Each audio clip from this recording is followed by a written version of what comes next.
Karfe 6:30 agogon Najeriya da Nijar 5:30 agogon GMT da Ghana. Masu saurare Rabi'atu Kabirin kace ke fatan kun waye gari lahiya. A cikin shirin namu na yau za ku ji cewa sojojin Isra'ila sun ce harin rokoki da aka kai kasar daga Lebanon ya jikkata dakarunsu. Mali ta ce ta katsa duk wata hudda diplomasiya tsakaninta da Ukraine bayan da ta zarge ta da taimakawa 'yan tawayen kasar. A Najeriya bayan da shugaba Bola Ahmed Tunubu ya kira da a dakatar da zanga-zangar tsadar rayuwa. Ƙungiyoyin da ke jagorantar zanga-zangar sun ce babu gudu ba ja da baya. Ai zanga-zanga kamar ma ai akan ta muke mun ci gaba. Muna ƙara shiri da za mu fito babban zanga-zangar da gasken gaske inda akan wannan matsayar ce da shi shugaban ƙasa ya fito yi maganganu. Ƙungiyar 'yan jamhuriyar Nijar a Sudan ta yi kira ga hukumomin ƙasar su da su kai masu agaji. A samu yadda za a yi a taimaka mana a fitar da mu daga Sudan kamar yadda kowace ƙasa ta duniya ta kwashe mutanenta. Saboda ba hanyar fita, hanya ɗaya ce wanda muke bi mu fita ita ce hanyar Darfur kuma Darfur ɗin ba ta shigowa.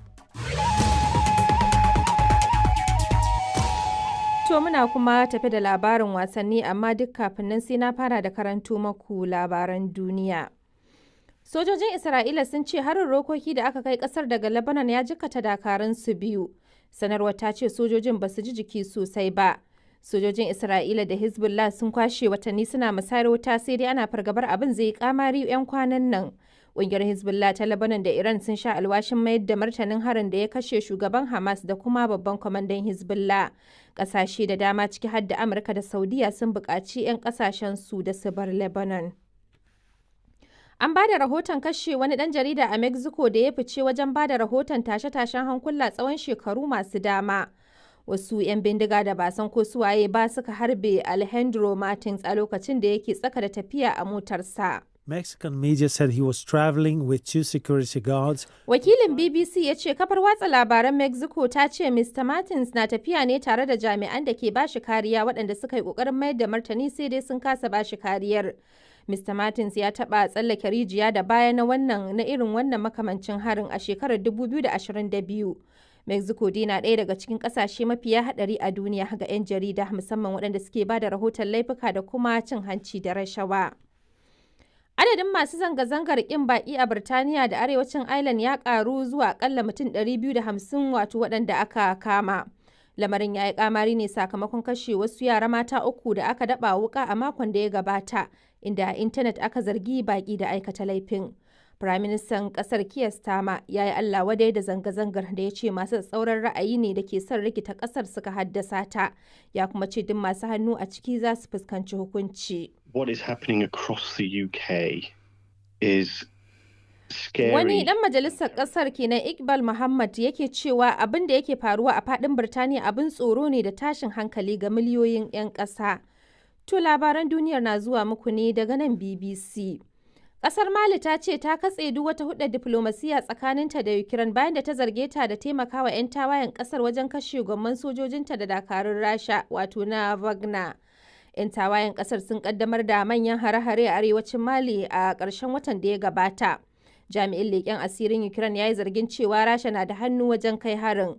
Mai magana da yawun gwamnatin sojin Kanal Abdullahi Maiga ya ce gwamnatin su ta girgiza da faruwar lamarin inda ya zargi Ukraine da keta hurumin Mali. Ana dai ganin asarar da kungiyar tsaro ta Wagner ta ita ce mafi girma tun bayan da ta fara taimakawa shugabannin sojojin Mali shekaru 2 da suka wuce. Babban jami'in hukumar kare haƙƙin ɗan adam ta Majalisar Ɗinkin Duniya ya buƙaci gwamnatin Bangladesh da ta daina kaiwa masu zanga-zanga hari bayan da wani rikici ya ɓalle wanda ya sanadiyar mutuwar mutum 90. Volker Turk ya bayyana rikicin wanda ya sanadiyar mutuwar gwamman jami'an 'yan sanda da mai firgitarwa. Rikicin ya faru ne dai tsakanin masu goyon bayan Firaministan ƙasar Sheikh Hasina da kuma masu zanga-zangar neman ta sauka daga mukaminta. Tun da farko dai Firaministar ta bayyana masu zanga-zangar da 'yan ta'adda. To ƙarshen labaran duniyar kenan daga nan sashen Hausa na BBC.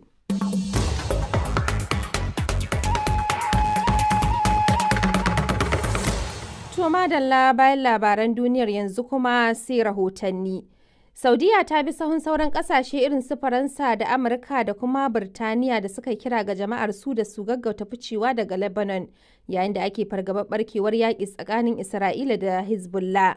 Ofishin jakadancin Saudiya a birnin Beirut ya ce yana bibiyar halin da ake ciki a kudancin Lebanon da ta haɗa iyaka da Isra'ila, inda ake musayar wuta tsakanin dakarun Isra'ilar da kuma na Hezbollah. Ga rahoton Badamasi Abdulkadir Mukhtar. Yanzu haka dai ana zaune cikin fargaba da rashin tabbacin abin da zai iya faruwa a kowane lokaci bayan Isra'ila ta sanar da cewa ta kakkaɓo wasu makaman roka da aka harba mata. Akwai kuma hasashen cewa lamarin zai iya rikidewa ya zamo yaƙi na ƙasa da ƙasa. Da yake jawabi a wajen wani taro a birnin Kudus, Firaministan Isra'ila Benjamin Netanyahu ya gargaɗi Iran akan kaiwa ƙasarsa hari. Iran ועושי דברה מבקשים להקיף אותנו בטבעת חנק של טרור בשבע חזיתות. Ya ce Iran da ƙawayenta suna neman yadda za su mamaye mu tare da ƙaddamar da hare-hare daga kowane ɓangare. Sun shirya tsaf, amma Isra'ila ba kan wallasa ba ce. A shirye muke mu fuskance su, ko kusa ko ma daga nesa. Duk wanda ya kashe ɗan Isra'ila ko kuma ya yi wa ƙasar mu illa, to ya kwana da shirin cewa zai ɗanɗana kudarsa.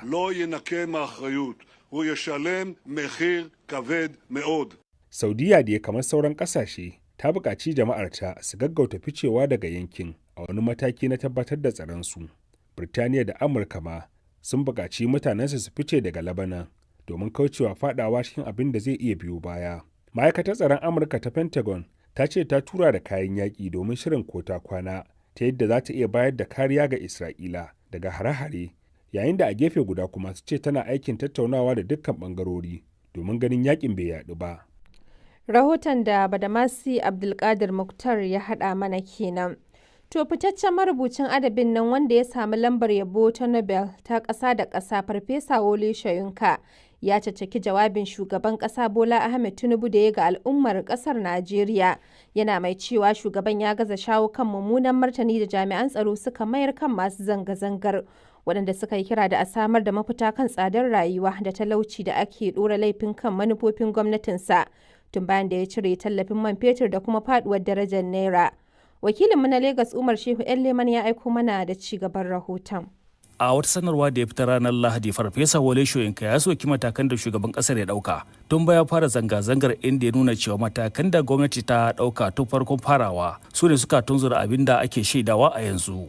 Ya nuna rashin jin daɗinsa game da irin kalaman shugaban ƙasa Bola Ahmed Tinubu a jawabin da ya yi wa al'ummar ƙasar cewa bai taɓo batun cin zarafi da jami'an tsaro suka yi wa masu zanga-zangar da suka fusata kan tsadar rayuwa da manufofin gwamnati ba. Irin martanin da jami'an tsaro suka mayar da harbi da bindiga kan masu zanga-zangar a cewar Farfesa Wole Soyinka, amma shugaban ƙasa ya gumda bakinsa na aikewa da sako cewa matakin da suke ɗauka daidai ne. Farfesan adabin ya ce ya kamata gwamnati ta saurari koke-koken jama'a da suke neman ɗauki kan tsadar rayuwa maimakon amfani da ƙarfi da bakin bindiga. Saboda haka a cewar farfesan rubutaccen adabin da ya samu lambar girma ta Nobel ta ƙasa da ƙasa, lokaci yayi da Najeriya za ta sauya salon tunkarar masu zanga-zanga. Tun a ranar 1 ga watan Agustar bana, fusatattun 'yan Najeriya suka mamaye wasu daga cikin manyan hanyoyin biranen kasar domin nuna kin amincewarsu kan tsadar rayuwa da kunci da yunwa da talauci da ake dora laifin akan manufofin gwamnatin tarayya, kamar cire tallafin man fetur da kuma faɗo darajar naira. A cikin kwanaki 4 da suka gabata an kashe wasu mutane yayin da zanga-zangar ta rikide zuwa ta tashi hankali a wasu jihohin kasar. Shugaba Tinubu a ranar Lahadin da ta gabata ya yi jawabinsa na farko a fadin kasar bayan zanga-zangar. Ya yi kira da kwantar da hankali, sai dai yana mai jaddada cewa babu gudu babu ja da baya kan cire tallafin man fetur. Farfesa Wole Soyinka dan shekara 90 ya kasance dan fafutukar kare haƙƙin bil'adama a 1978. Soyinka ya jagoranci zanga-zangar adawa da matakin gwamnatin mulkin soje ta Olusegun Obasanjo ta ɗauka na ƙara farashin man fetur, da zanga-zangar kan gwamnatin marigayi Janar Sani Abacha, da kuma zanga-zangar End SARS. Umar Shehu Leman, BBC Hausa daga Lagos a Nigeria. To da alama dai waɗannan kalamai na shugaba Tinubu ba su yi wa ƙungiyoyin masu zanga-zangar daɗi ba, inda suka lashi takobin ci gaba da zanga-zangar duk da umarnin shugaban na su janye. Ƙungiyoyin da ke jagorantar zanga-zangar sun ce babu gudu ba ja da baya har sai gwamnati ta biya musu bukatunsu.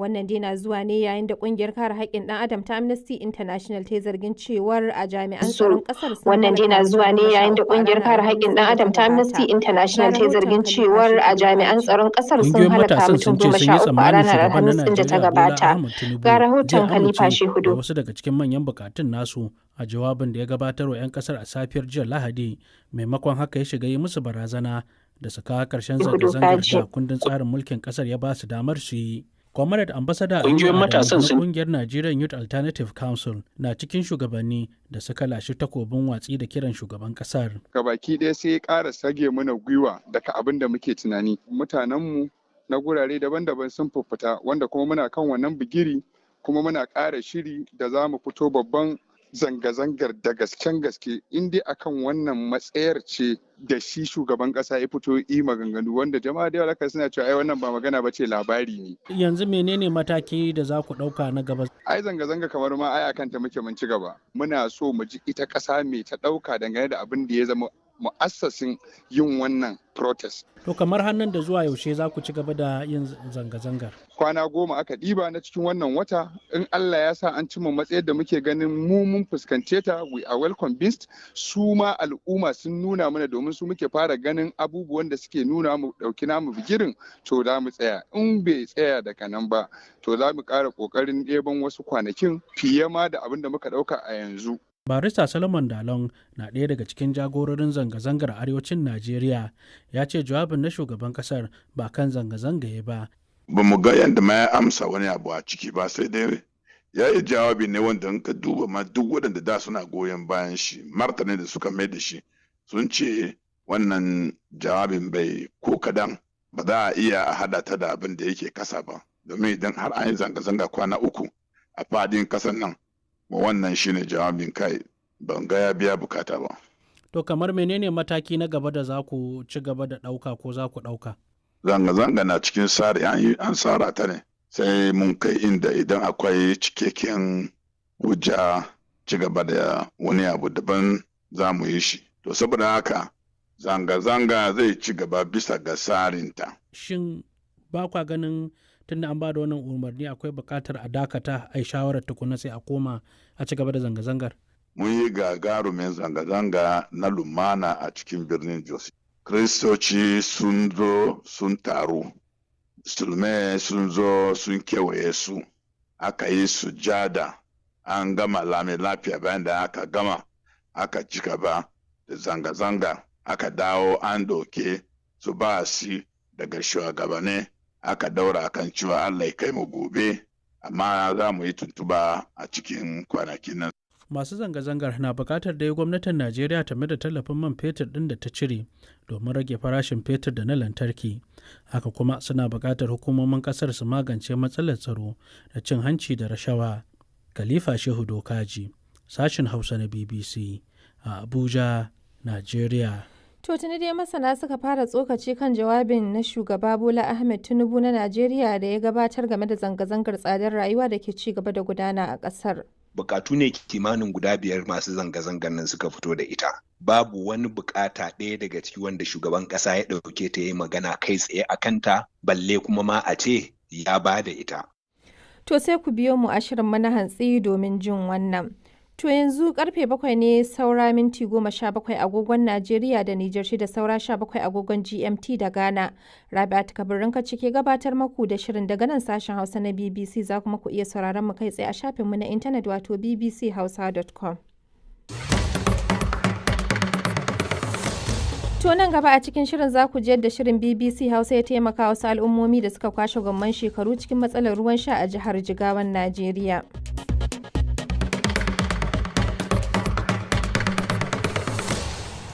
Ƙungiyar 'yan jamhuriyar Nijar a Sudan ta yi kira ga hukumomin ƙasar su tura a fito da su daga ƙasar domin tsira da rayukansu. Hukumomi a Sudan ɗin dai sun baiwa 'yan ƙasashen waje wa'adi domin su gabatar da kansu don shirya yadda za a mayar da su ƙasashensu na asali, ciki har da 'yan jamhuriyar Nijar ɗin. Wannan dai na zuwa ne yayin da dakarun Sudan ke ci gaba da gwabza yaƙi da mayakan RSF, lamarin da ya jefa 'yan Nijar ɗin a cikin mawuyacin hali. Aminu Musa shi ne mataimakin shugaban kungiyar 'yan ƙasar jamhuriyar Nijar ɗin mazauna ƙasar ta Sudan, ga kuma ƙarin bayanin da yawa Abdu Halilu kan irin tsaka mai wuyar da suka tsinci kansu. sati 3 kenan da ya wuce sai gwamnatin Sudan ta ɗauki alwashin za ta yi koran duka baki wanda suke zaune cikin Sudan, amma su yadda suka yi bayani suka ce su za su fitar da baki. To sai suka nemi duk inda baki suke su je ofishoshi na 'yan sanda su je su rajista. Mutanen mu wanda suke arewacin Sudan wanda state 3 ne ke wannan yankin suka je suka yi rajista. Aka ba su kwana 10 aka ce su fice. Ka tara su aka dora su mota aka ce za a fitar da su.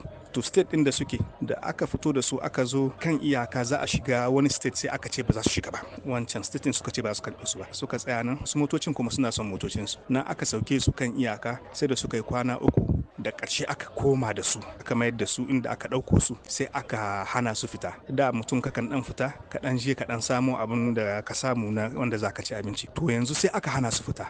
Yau kwana 7 kenan da aka hana su fita. Sam an ce ba inda za su je suna zaune gida. To kuma mutum kana buƙatan ɗan abin da za ka ci ko kana da guzurin yana ƙarewa. Mafi yawan su ma yanzu guzurin su ya ƙare. Jiya da wasu suka fita aka kama su tun da safe suka kwana ofishin 'yan sanda sai yanzu nan suka bani labarin suka ce an sako su sun dawo gida amma kas su sake fita. Kamar su 'yan Nijar waɗanda ke zamne a jihohin kudancin ƙasar cikin wani irin hali suke? 'Yan Nijar mazauna kudancin Sudan kamar jihar White Nile kenan, Nile Blanc, su kuma waɗannan matsalar su yaƙi da aka kama yanzu kusan wata ɗaya kenan state ɗin Sinar, su kuma sai ya datse hanya. Sai zamana su kuma yanzu suna neman yadda za su fita su isa Sudan amma ba dama, hanya ya datse. Ba gaba ba baya kenan su kuma takamaimai mu kuke bukata a muku don tsira da rayukanku. Agaji dai na gaggawa wanda muke bukata shi yanzu shine ainihin hukumomin Niger su magana ma hukumomin Sudan su tausasa ma mutanenmu 'yan Niger mazamna Sudan musamman wanda ke yankuna wanda suke hannun soja. Tunda hana mutane fita su dan samu abin da za su ci ba karamin tauye su akai ba, guzuri ya kare. A samu yadda za a yi a taimaka mana a fitar da mu daga Sudan kamar yadda kowace ƙasa ta duniya ta kwashe mutanenta saboda ba hanyar fita.